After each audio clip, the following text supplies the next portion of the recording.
拔过头顶。你知道拔丝地瓜、拔丝苹果、拔丝香蕉，但你吃过拔丝鸡蛋吗？超酥脆，特别像是那种街边小吃啊！这鸡蛋，真好吃。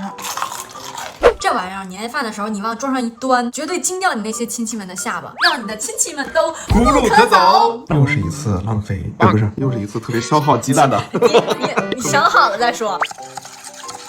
静置沉淀，对吗？这时候可以批评一把，咱把上面的水倒出去，大概1比1加到这个蛋液里。接下来咱们摊蛋饼。我这个蛋饼好香啊，闻着。刚才咱们不还剩了点蛋液吗？然后咱们把这些切好的小蛋饼放进来。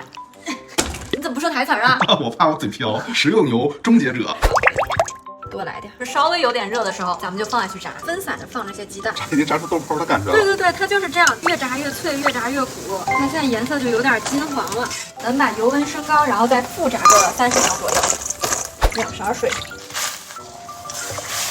颜色也可以了，这时候就要立刻关火，就不能再继续加热了。你看，已经拔丝了，在锅里面，看到没？对。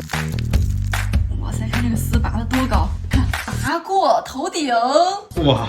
我先替你们尝一尝了啊，特别像是那种街边小吃，充满着蛋香的江米条，超酥脆，真的是又好吃又好玩的一道菜。这个甜味和这个蛋香和这个酥脆的口感一混合起来，特别像是那种甜甜香香的小零食，口感更酥一些，不是那么硬。这是鸡蛋啊，快吃一个，真好吃。